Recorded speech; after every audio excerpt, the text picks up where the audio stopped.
I've searched the world and it couldn't fill me.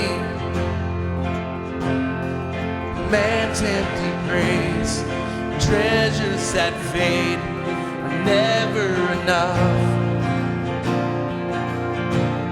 Then you came along, put me back together. Every desire is now satisfied here in your love.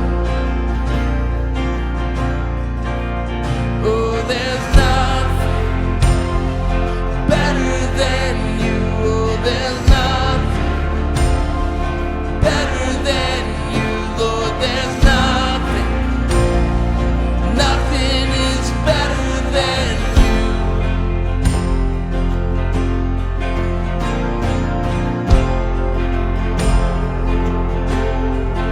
I'm not afraid to show you my weakness, my failures and flaws. You've seen them all and still come through. 'Cause the God of the mountain is the God of the valley. There's not a place your mercy and grace won't find me again. Oh, there's nothing better than you, Lord. There's nothing better than you, Lord. There's nothing is better than you. Oh, there's nothing better than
This is a time of service where we normally worship through giving. We're going to ask you to do one of three things. Number one, you can mail your tithe and offering to our physical address at 9248 Prince and Glendale Road, Westchester, Ohio, 45011. Number two, you can hold on to it until we meet again. Number three, you can visit the Tithely app, make an account, and search for Gospel Cincinnati. Thank you for your continued generosity. Hey, good morning, church. This week, we have the privilege of having one of my good buddies on, David Miller. He is the vice president of coaching for Slingshot. He is an author, and his book is coming out June 9th called Improv Leadership. And more importantly, he was my intern, and he had dreadlocks and looked like a bus driver. According to some. Quick story on that. David, being a pastor, I didn't get many Sundays off, and David was nice enough to speak for me. Tried to speak for me at our Sunday school at our last church. David had dreadlocks, real long dreadlocks, and I got a phone call about 9:30 on Sunday morning going, the bus driver's in here trying to give a message. And I said, I just let him go. Did they ever let you speak? Yeah, no, they let me in. Finally, I think one of your students vouched for me from speaking at the winter retreat or something. So they're like, yeah, he knows Chris. He can speak. It's so hilarious. But anyways, David was, I've told you guys the story a lot of times for those of you that are new. When I first got a job right out of college in Orlando, I still kept in contact with a lot of my buddies from back up at school. And David was one of the guys when I was struggling and I needed help. David and a bunch of my buddies came down and basically lived in Orlando and helped me out for a while until he went on to bigger and better things and left me. But it's all right. No bitterness at all. Oh, no, not bitter at all. But David worked at a bunch of churches, and then now he trains a bunch of pastors and coaches a bunch of pastors, and his kind of specialty is leadership. And that's what I wanted to kind of talk to him today about, is leadership and how it looks like, how leadership looks like in a pandemic. And David deals a lot with pastors and a lot with business leaders and church leaders. But I think that we all need to be leaders in whatever role that we're in. So I just wanted to talk to him today about that. So David, my first question for you, buddy, is we know that there's a lot going on and a lot of scary times and people are looking for leadership. When we turn on the news, we're looking for leadership from our government officials. What are some practical ways that, the average person watching this isn't a pastor, isn't, a business leader, they're just an average Joe. What is some average ways that they can be leaders within their house, within their jobs, wherever that they are? Yeah, man, it is. It's like the weirdest time ever. And so it feels like everyone's relearning what it means to even be themselves in the middle of kind of pandemic. Like, what do I do when I can't just get in my car and go wherever I want? And so what I'm finding is that to lead, you kind of have to get comfortable with yourself again.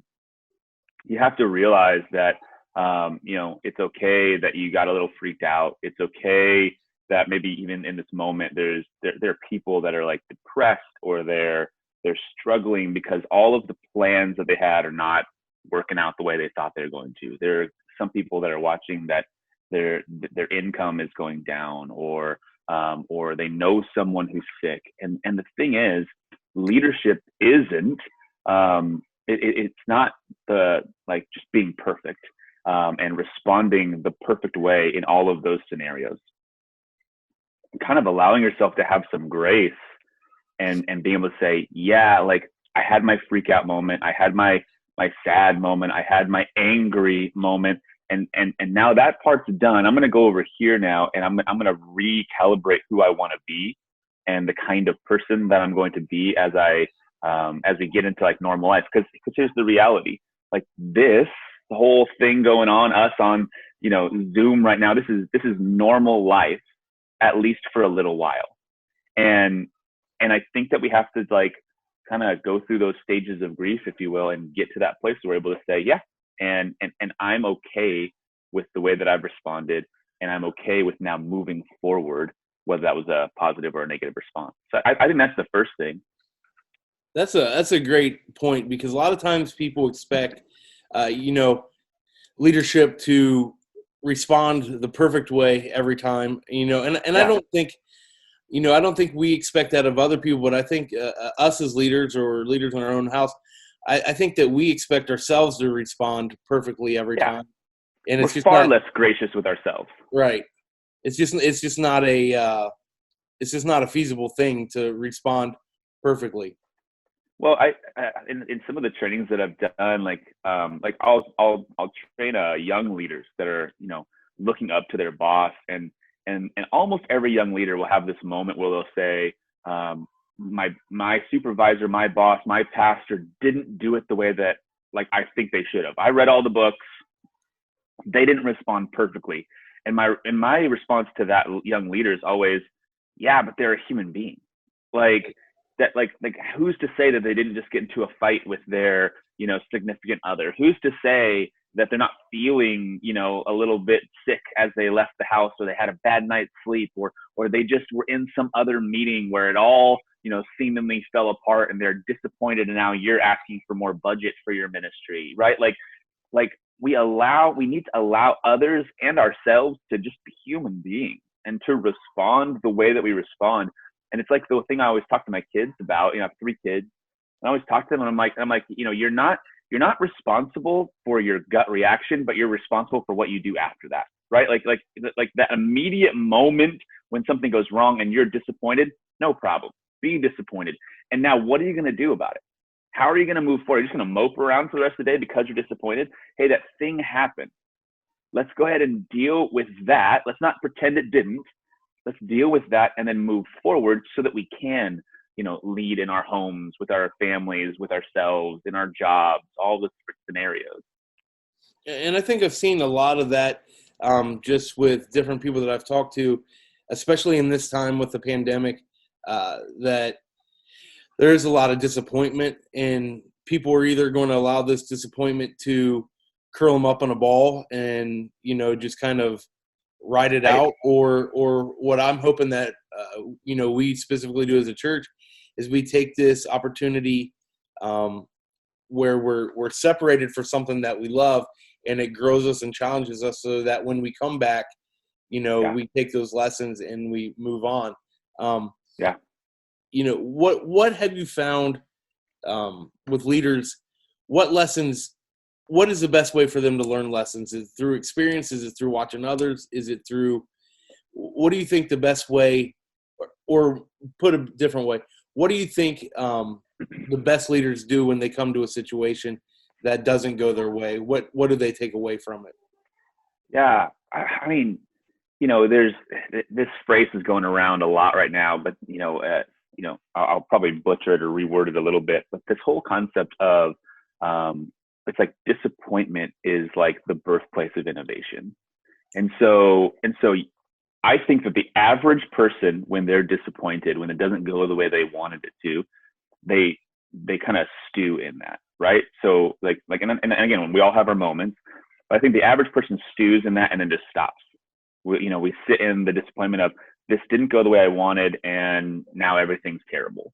I think a leader, if you're able to cross that line into actually leading in a moment, you will again, like we said before, you'll experience that disappointment, absolutely, but then you'll start to innovate out of it. Like I'm right now, I'm hearing on the news, and I'm hearing people talking on social media and all stuff. I can't wait till things go back to normal. I gotta be honest with you, I actually don't know that I have the desire for things to go back exactly the way they were. There are things that I've learned in this season that I don't want to forget. I don't want it to go back exactly the way that it was. Now, do I want to go and see my friends again? Do I want to be able to attend church or hug a friend or any of the? Absolutely. Do I want to go on a date with my wife that's not in our backyard? For sure. But I don't know that I want, especially like the local church, I don't want Christians to go exactly back to what was. I want us to remember what it was like to be without for a little while. I want us to remember how to have compassion for people, because before, especially in America, it's like we didn't have a ton of compassion as Christ followers because it was pretty good. And now we can actually look at someone who is down on their luck and say, I know what that was like. There are people that are going to lose income, and the reality is they're not going to go hungry. I mean, there will be some, absolutely, but the average person is going to lose a role or lose some income, and they're going to change little things about their life. There were things that they were spending money on that maybe they don't need to, and that simplification of what's happening, that finding joy in small moments with my kids rather than needing to go to Disney World, that changes things. Now, again, nothing wrong with Disney World. That's amazing. But there's this expectation that so many of us have that we deserve it, or that's the only way to have fun. And if we don't get that, then everything was ruined. And I hope that people learn once again to enjoy the small, to enjoy those little moments. Like right now, the best thing in the world is I have this little tiny front yard. I'm in California, so our yards are very small. I have this little tiny front yard, and it's fenced off because we're like hip and modern, and we got this cool gate and everything. And just my family of 5 goes out every evening and plays soccer. We didn't do that before. Like, we just didn't like that. Like, I look forward to that moment every single day more than I ever did to go to that nice dinner, more than I ever did to do all of those things. Again, I still want to go to a nice dinner, right. But what I really want is to value that time that I've been able to have, or the churches that I'm watching right now who are actually serving their community. Right? I mean, like, it's not just like, come see us, we've got a great worship service, we've got all the lights and, bells and whistles and all the things. It's not come here because you'll get something from us in some way. It's how do we engage in our community in a way that we haven't in forever. To me, if we experience this for these months and then we go back to business as usual, I'm going to be frustrated about that. And I think that I would challenge people that are watching right now, like, what are a couple of those things that maybe you were taking for granted? What are a couple of those things that you can sit in and you're like, right now, this moment is sweet. Right now, this moment with my family, with by myself, I'm experiencing something that I don't want to forget. And I would encourage you to write it out. Make sure you don't forget it. Like, be intentional in the way that you lean into that kind of stuff. I think that's how, in the original part of the question, right? Like, what do leaders do? That's what leaders do, is we experience the hard thing and we come out better on the other side. And that, I think, will be kind of incredible if we're able to pull that off as Christ followers in the future. All right. It's a good word, man. One last question for you. You have been around some incredible leaders, but probably you've been around the most incredible leader. What was the number one takeaway you took just from watching me do ministry? I know it changed your life. I know that it said you were a drug addict, you were homeless, you were a derelict, and I took you basically from the slums and gave you your life that you have now. What was the greatest lesson you learned from me? Yeah, man, humility was definitely the number one lesson. You know what? Find the cheesiest pop song possible, learn to play it on guitar, and play it in front of as many people as you can. The go-to song for Chris Price, "Hit Me Baby One More Time," which, if you haven't experienced that as a church, you need to. Oh, they've heard me cover every song possible. So yeah, that was probably the one. I remember being in a gym in Florida, and you were there to speak, like an after school program thing. And it was all these schools were coming together, and you get up to speak, and you lean over to whoever was leading worship, and you're all, hey, I'm going to grab your guitar just so you know, don't freak out. And you got up.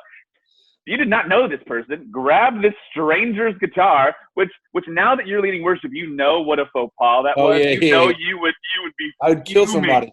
Yeah, in that moment. But right then, in your ignorance of what was happening as like the speaker, you get up and you say, hey, I'm here to speak to you, but first I want to play you all a song. And you did Britney Spears, Hit Me Baby One More Time. It was both the most awesome and most embarrassing moment that I've seen in quite a while. You know, anything to win some souls, David. That it prepared those kids' hearts, and I think there was like 500 kids there, and about 1,000 of them got saved. So it was great. Yeah, exactly. Yeah, pastor numbers. That's what that is. Hey, man, how can we pray for you and your family? Yeah, dude. I mean, I think we're like everyone right now. I think that simply homeschool. That's 3 kids in 3 different grades, and 2 of them. This is where we, as parents, we were brilliant, and now we're morons. Is that 2 of our kids are in a Spanish immersion school, and so I'm basically on Google Translate, trying to just translate their 2nd grade homework because I can't speak 2nd grade Spanish. And so it's amazing when they have a teacher walking them through it and they're hearing Spanish all day. When they're home and I'm trying to do Spanish homework with them, I think that I'm ruining them. So I think just homework, homeschool, that's the thing we got to figure out here. Are you guys doing it at your house, or are you doing it at the IKEA that you look like you're shooting in front of right now? Nah, man, this is my office. This is the thing. Come on. I like that you have the book title in the back there. Hashtag just so nobody forgets. It's a major. Don't forget, man. Improv leader. Buy the book. I'll be sure to buy the book and then copy it and hand it out to everybody that I come in contact. Yeah. Just make one copy of it. Just pay for the what do colleges charge? Just pay for the 15-cent copier fee. Yeah, man. You'll be good. Yeah, you'll be all right, buddy. Well, I appreciate it, and I know our people will really get into this. So I'm glad that we have opportunity to do this. So fun. We'll be praying for you. See you, buddy. Hey, see you guys. Bye.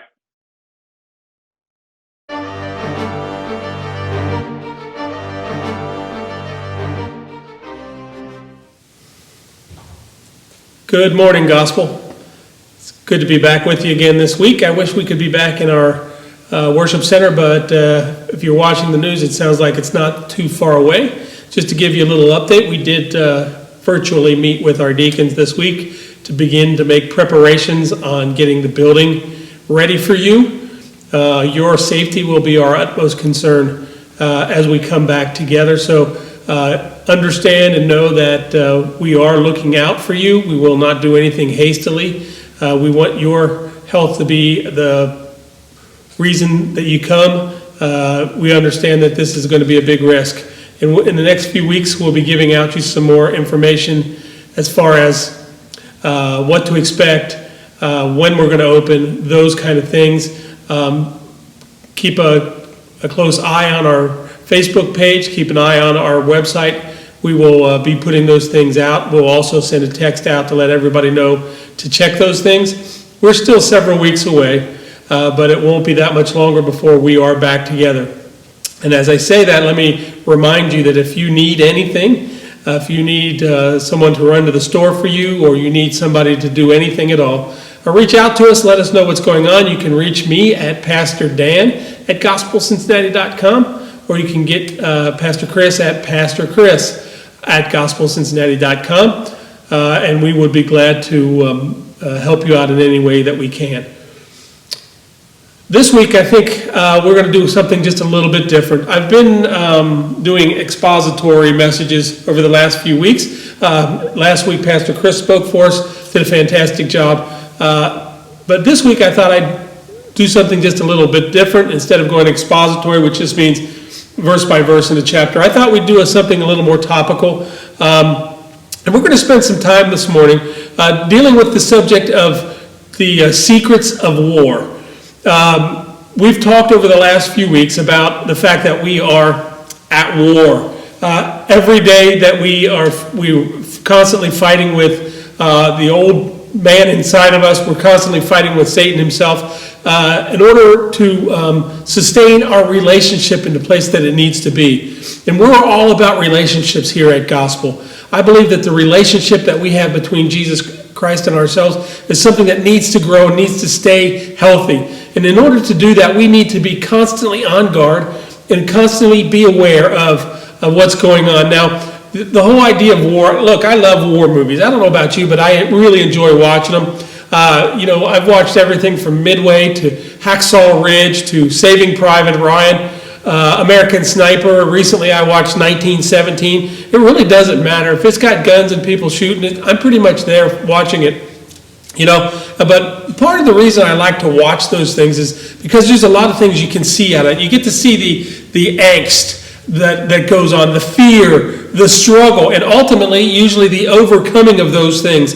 And I believe that's exactly what, as a perfect picture of our struggle as we struggle here on this earth to keep our relationship pure with Jesus Christ. There's something exciting about the fight, something exciting about the battle that we see on these war movies. It's sad. There's no question about it because people do get killed and people do die. And it's the same in our society with our Christian brothers and sisters. There are a lot of people that are casualties of war. And this morning what we're going to try to do is give you some secrets that would help you and help me fight this battle, keep ourselves safe. Some secrets that you might not know, or maybe you do. Maybe this will just be a reminder of some things that might help us as we fight this battle, this struggle. The Bible teaches us that we have an enemy. 1 Peter chapter 5 and verse 8, we've quoted this already since we've been doing this virtually, but it says, "Be sober, be vigilant, because your adversary the devil, as a roaring lion, walketh about, seeking whom he may devour." We're told here in 1 Peter 5:8, we're told to keep a close watch. Stay alert. Be on guard. And for some reason, I don't know why, when I was putting this together and thinking about us being told to keep on guard, keep alert, my mind flashed to Pirates of the Caribbean. I don't know if you've seen the movie. I enjoyed that movie. But when there's the pirate and the woman are stranded on the island, she uses a terminology. She says, when she's burning up all the rum and the pirate's going crazy, she uses a phrase. She says, "Keep a weather eye, and won't be long before the boats show up." I think that's what we're supposed to do, not necessarily burn the rum, but you can if you want. But we need to keep a weather eye, stay on guard, because it's not always easy to stay focused when we're in the middle of a battle. It's not always easy to stay focused throughout our lifetime. Honestly, we have priorities as we begin to fight the battle, but as we begin to win one victory and we're between battles, it becomes really easy to be lulled to sleep. We get into a false sense of security maybe, and we don't stay as alert as we should. So I'm going to give you just a few secrets this morning. We won't spend a lot of time on any of them, but hopefully these things will help you, will help to guide you, and maybe make it to where we're a little bit more prepared as the enemy attacks. The first thing I think is really important as we look at this idea of secrets of war, understand that God is our commander-in-chief. And what we have to understand is this: God knows our capability. He understands who we are, and he understands what we can do and what we can't do. Exodus chapter 13 is a good example of this. In verse 17 it says, "And it came to pass, when Pharaoh had let the people go, that God led them not through the way, the land of the Philistines, although that was near, for God said, lest peradventure the people repent, that they see war, and they return to Egypt." If you get the gist of this, basically what this verse is saying is, when Moses had the people out, God didn't lead them through the land of the Philistines, which was a closer way. Their GPS was probably going crazy, make a U-turn at the next convenient opportunity, but they didn't go the quick way, and the reason they didn't go the quick way is because God knew them, and it says there that God said that they might because of the war, because of the battle, because of the fight, because of the struggle, they might go back to Egypt. This is what we're talking about. God knows what we are capable of. God knows what we're able to deal with. God knows our breaking points. And understand that those are the things because God knows us. And if we go to the New Testament, it says that he's not going to give us anything more than what we can handle. He's not going to tempt us above which we're able to handle it, according to 1 Corinthians. He knows exactly where we are. God knows exactly what's going to make us cut and run. He knows exactly what is too much. Now, I want you to understand this. We can't grow unless we're pushed, unless we're exercised, unless we're given a challenge. So God will challenge your faith. God will try to grow your faith. But he also in that knows what you're capable of handling. And just like he did with the children of Israel here, he says, I'm not taking them through the land of the Philistines because that's just too hard. They've put up with enough. They get out there and they've got this battle. They just might quit. Now, I don't know about you, but over the years I've been in ministry and over the years I've been alive, really, in church, I know a lot of people that I categorize as used to Christians. Those that used to do this and they used to do that.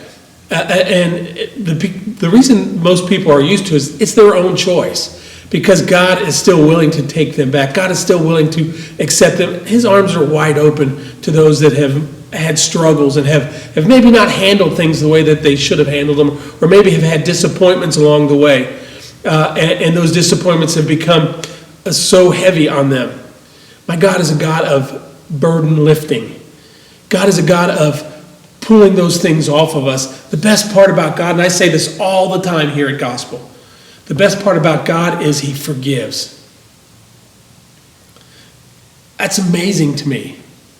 You know, we fall away from him and he stands there and waits for us with his arms open wide, asking us to come back. I think that's amazing. Another secret I think that we need to know about God, as I'm thinking about this, and remember we're talking about, secrets of war and the war that we're in. Here's something I think is so incredible. God is not intimidated by the enemy. I am. You guys know that you folks that go to Gospel, those of you that don't, let me fill you in. Some of my background is I've coached basketball for a lot of years. I haven't done it for several, but I used to coach high school basketball. And one of the greatest things that you can instill in somebody is confidence in one of my ball players. It might not have made their shot any better, but it made them think that they could take a better shot. It made them think a little bit more. Confidence is huge. And when we go into a battle, so many times we understand that, look, Satan is trying to tear us apart. He's going to tempt us. He's going to the Bible tells us that he tempts us where we're the weakest. So that's the most difficult for us to handle. But what we have to understand is God is not intimidated by him. Psalms chapter 23, verse number 5 says this, "Thou preparest a table before me in the presence of mine enemies." That's part of the verse. You can read the rest of it. We did this the other day. But here's what I'm thinking about this. God created Lucifer. Jesus defeated Satan. And we have to understand that God is not intimidated by someone that he created. He's willing and able to take on our battles. He will fight for us. I love Psalms 23. I told you that when we were going through it a couple of weeks ago, but this verse is really special because stop and think about this. This verse refers to intimacy. He says, "You prepare me a table," which infers the fact that we're friends. We're companions. You prepare for me this table, and where do you do it? In the presence of my enemies. Okay, you stop and think about that. Most of us will not, going to stop and sit down to eat a meal if we know our enemies are out there trying to get us. And we just read that Satan is our enemy, seeking whom he may devour. So how can we feel secure enough to sit at a table in the presence of our enemies? That's pretty easy to explain. It's because God's there. He's the one that prepared it. He's the one that set that table down. And it's because of him that we can feel safe and secure. Understand, this battle is tough, this battle is hard, but we've got a commander that understands that he's not afraid. He's not intimidated at all by the enemy. Intimacy is what strengthens our faith. It strengthens our resolve. It strengthens our desire for more. It encourages us. So we have to understand God is not afraid of the enemy. Kind of what goes along with that also, is another one of the secrets I think that we find from war is this, that refusing to fear terrifies our enemy. If we're not afraid, it makes them afraid. It's all about that confidence. It's all about that walk. It's all about that strut. The winter walk. We don't see that around here in Cincinnati very often with our professional sports teams. But, there have been years, most of you know that I'm a huge UC Bearcat fan. In the years that the UC Bearcats were so good, the minute they hit the floor, they had an air about them that they just knew they were going to win. The 75-76 Reds. Remember those, if you're old enough to remember? They could be down 3 runs in the 7th inning, and they still believed they were going to win the game. It's all about that confidence. And what that did was made the other team afraid. Because confidence brings fear to our enemy. I think what's important is this: the lack of fear, the lack of our fear, confuses him. He doesn't get that, because that fear that's inside of us, that's what weakens our faith. That what weakens our desire to serve. And if we're showing fear, he has a foothold. But when we show no fear, when we refuse to fear because of who was in our corner, because of God being on our side, if we refuse to do those things, it terrifies our enemy. Our confidence is in God. He's won the battle. You see, it's not anything that we do. That's what is so important here. It's not what we do that helps us in this battle. It's all about God himself. Now I'm going to throw another one of these secrets out at you, and it sounds like an oxymoron, but it's really probably the most important thing I'm going to tell you today, and it's this: that surrender results in victory. Now, I'm not talking about surrendering to the enemy, because James chapter 4 and verse 7 says, "Submit yourselves therefore to God. Resist the devil, and he'll flee from you." So what are the qualifications that James lays down here for us to get rid of Satan, to defeat the enemy? What does he say? He says, first, submit yourselves to God. That's what we're talking about. Surrender yourselves over to him. This is really difficult for human beings, because this means we're yielding our power and authority to another, and more importantly, we're yielding ourselves to their power and authority. And that's tough for us to do. It's tough for us to be able to do that completely. But James says if we submit ourselves to God, the second thing we need to do is resist. That's where our battle comes in.